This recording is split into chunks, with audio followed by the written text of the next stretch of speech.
नमस्कार, मी भाग्यश्री पाठक. मार्केट आणि मी हा सोप्या मराठीतून शेअर मार्केट समजावून सांगण्याचा माझा एक उपक्रम आहे. आज आवाजाचा त्रास होईल, त्याला माझा इलाज नाही आहे. ट्रॅफिक खूप आहे. 19 आणि 20 तारखेला मी कोर्स ठेवला आहे. ज्याला कोणाला ॲडमिशन घ्यायची आहे त्यांनी 9699615507 9699615507 या नंबरवर चौकशी करा. एक गोष्ट लक्षात घ्या, घाबरून बिलकुल जाऊ नका. तुम्हाला स्वस्तात शेअर मिळायला हवे तर या सगळ्या स्थितीमधून जायलाच हवं. पण आपल्या जवळच्या शेअरचा भाव पण पडतो. अशा वेळेला आपण वेळेवर प्रॉफिट बुकिंग केलं असेल तर काळजी होत नाही. आपल्याजवळचे शेअर चांगले असतील आणि आपल्याजवळ पैसे उपलब्ध असतील तर कमी भावामध्ये थोडे जास्त शेअर्स जे आपण विकले होते त्याच पैशामध्ये जर 10 शेअर विकले असतील तर आपल्याला 13 शेअर घेता येऊ शकतात. तर ते शेअर घेऊन पुन्हा आपण पोर्टफोलिओला घालू शकतो. आज 0.7 एवढा पुट कॉल रेशो आलेला आहे. आज एक गोष्ट बघायची झाली तर अमेरिकेमध्ये तेजी होती. पण या तेजीचा आपला कितपत संबंध आहे तर तिथे जरी नॅस्डॅक तेजीत असला तर इथे लगेचच परिणाम होईल असं नाही. आपल्या ज्या IT कंपन्या आहेत त्या बिझनेस टू बिझनेस करतात आणि तिकडच्या ज्या IT कंपन्या आहेत त्या बिझनेस टू कन्झ्युमर असं त्यांचं रिलेशन आहे. तर नॅस्डॅक तिथे आज वेगळी स्थिती आहे. नोव्हेंबरमध्ये रेट कट होतील. पूर्वी सांगितलं होतं 50 बेस पॉईंट रेट कट होईल, पण आता बऱ्याच लोकांना वाटतं आहे की 25 बेस पॉईंट रेट कट होईल. कारण पुन्हा डॉलर इंडेक्स सुधारायला लागला आहे. काल 102 होता. बॉन्ड यील्ड सुधारलं आहे, ते 4 वर गेला आहे. त्यामुळं रेट कटचा जो स्पीड आहे तो कमी केला जाईल असं त्यांना वाटतं आहे. आज चायनाचा बाजार सुट्टीनंतर पुन्हा सुरू झाला. शांघायचा बाजार मला पाहता आला तर शांघायचा बाजार 8% तेजीत आहे. पण आज तुम्हाला जपून ट्रेड करावा लागेल कारण निवडणुकांचे रिझल्ट तर आहेत. हरियाणा आणि जम्मू काश्मीर या दोन्ही ठिकाणच्या निवडणुकांचे रिझल्ट आहेत. PCR 0.7 या लेव्हलवर आला आहे. ही खरेदीसाठी चांगली लेवल असते. त्यामुळं आणि सगळ्या गोष्टी ज्या निगेटिव्ह होत्या त्या काल आपण पचवल्या आहेत.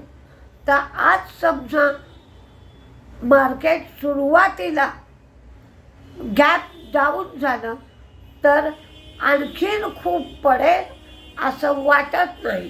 कारण ओव्हरसोल्ड लेव्हलवर मार्केट आहे. तर सुरुवातीला एक 400 ते 500 पॉईंट मार्केट पडून नंतर पटकन आज रिकवर होईल आणि रिकवर होण्याकडे आजच्या मार्केटचा कल असेल असा एक माझा अंदाज आहे. पर्सनली तो बरोबर येईलच अमुक होईलच असं सांगता येत नाही. तुम्ही तुमचे अंदाज करा, काय होईल ते पहा. फॉरेन इन्व्हेस्टर्सची विक्री होती 8,293 कोटींची. तर डोमेस्टिक इन्व्हेस्टर्सची काल बाईंग होती 13,245 कोटींची. तरीसुद्धा मार्केट जोरदार पडत राहिलं. आज सकाळी बघितला तेव्हा 81 पर्यंत क्रूड गेला होता. एवढा क्रूडचा भाव गेला की सरकार विंडफॉल टॅक्स लावतं, म्हणून ONGC, ऑइल इंडिया यावर जेवढा परिणाम दिसायला हवा तेवढा दिसत नाही. आणि बॉन्ड यील्ड 4.02 या लेव्हलला गेला. 102च्या लेव्हलला डॉलर इंडेक्स आहे. HDFC एज्युकेशनमधला 100% स्टेक वर्मा सुंदरी यांना 192 कोटीला HDFCने विकला आहे. गोदरेज कंझ्युमरने सांगितलं आहे की परिस्थिती कठीण झालेली आहे. पाम इनपुट कॉस्ट वाढली आहे. सगळेच्या सगळे खर्च ट्रान्सफर करता येत नाही आहे. व्हॉल्यूम ग्रोथ आणि व्हॅल्यू ग्रोथ ही हाय सिंगल डिजिट राहील. आज नवरात्रीचा रंग लाल आहे, पण घाबरण्याचं कारण नाही. नवरात्रामध्ये या रंगाचं वैशिष्ट्य मजबूती आणि power, strength and power is equal to red असं वर्णन केलं आहे. कुंकवाचा रंग ही लालच आहे, त्याच्यामुळे काही होईल का अशा पद्धतीचा अंधविश्वास ठेवू नये. महानगर गॅस इंटरनॅशनल बॅटरी कंपनीबरोबर त्यांनी इंडिकेटिव्ह आणि नॉन बाइंडिंग टर्मशीट साईन केली आहे. 385 कोटीपर्यंत पैसा खर्च करून 40% स्टेक घेण्याची शक्यता आहे. नायका फॅशन कन्झम्पशन मागणी जी आहे ती कमी झाली आहे, पण आता सणवार आहे, लग्नाचा सीझन आहे, त्यामुळे मागणीमध्ये सुधारणा होईल असं नायकाला वाटतं आहे.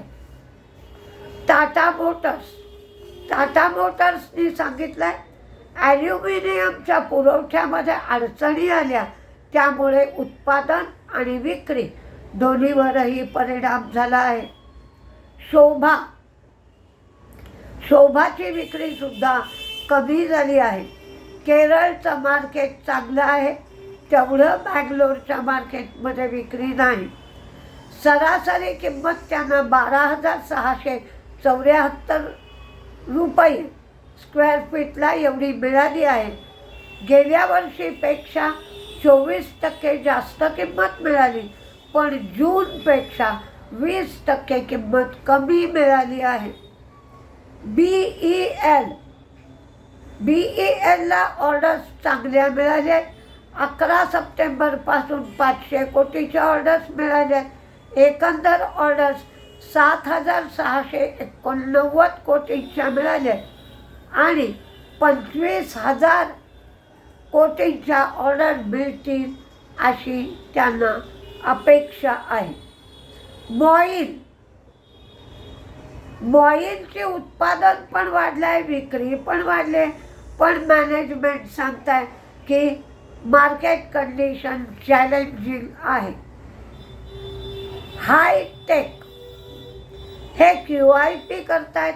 194.98 एवढी QIPची किंमत आहे.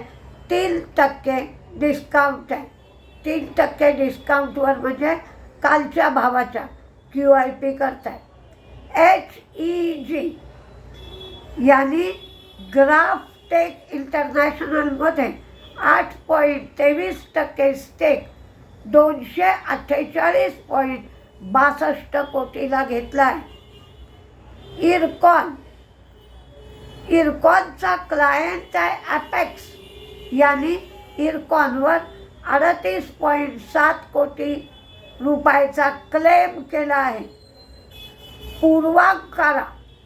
पूर्वांकाराने 3 एकर 4 गुंठे एवढी जमीन नॉर्थ बँगलोरमध्ये घेतली आहे. ही जमीन रेसिडेन्शियल प्रोजेक्टसाठी घेण्यात आली आहे. तुम्ही कोणता शेअर पडेल खूप हे बघण्यासाठी कशामध्ये शॉर्ट्स जास्त आहे आणि लॉंग अनवाइंडिंग आहे, म्हणजे तेजीची पोझिशन कट होती आहे आणि मंदीची पोझिशन वाढती आहे, तर ते शेअर पडत राहतील. आज मार्केट पडल्यावर 24,300 ते 24,000 इथे जवळपास कुठेतरी पडणं थांबेल आणि तेजी येईल असं वाटतंय. 24,300 पकडून चालायला हरकत नाही. आता कोणते शेअर साधारणपणे जर मार्केट आज रिकवर झालं तर तेजीत राहतील, त्याच्यामध्ये JK cement, Gillette, Tatvachintan, Blue Dart, Infosys, BEL, JSW energy, Coforge, Nykaa, वेदांताची आज डिव्हिडंडची बैठक आहे. वेदांता डिव्हिडंड जाहीर करेल. RR काबिल, ब्रिटानिया, ONGC, बजाज फायनान्स आणि ड्रेजिंग कॉर्पोरेशन. कारण क्रूड वाढायला लागलं की ऑर्डर मिळू लागतात. पण मंदीत कुठले शेअर राहतील तर Tata Motors, Sobha, Biocon, Chambal, HPCL, BPCL, IOC, Godrej property, Hero Moto यांचा जो एक IPO यायचा होता तो कॅन्सल झाला आहे. कॅनरा बँक, HALचं पडणं साधारण 3,900च्या जवळपास थांबेल. IEX आणि Mahanagar gas, PD light, Berger paint, Ambuja cement, Asian paint, Wipro, तर हे सगळे शेअर मंदीत राहण्याची शक्यता आहे. मंदीची लिस्ट आज मोठी आहे कारण आज अनिश्चितता अधिक आहे. म्हणजे दोन्ही बाजूने 8 वाजल्यापासून तुम्हाला मतदानाचे व्होटिंगचे आकडे ऐकायला मिळतील. म्हणजे आजपासून आज अख्खा दिवस तुम्हाला हरियाणा आणि जम्मू काश्मीरच्या निवडणुकांच्या निकालाचे आकडे ऐकायला मिळतील आणि त्याचासुद्धा मार्केटवर परिणाम होईल. कारण मार्केट बरंचसं भावनेवर चालतं हे लक्षात घ्या. पण आज गॅप डाऊन झाल्यानंतर त्याच्या जवळपास कुठेतरी बॉटम तयार होईल अशी एक अपेक्षा आहे. बघूया कसं काय होत आहे. नमस्ते.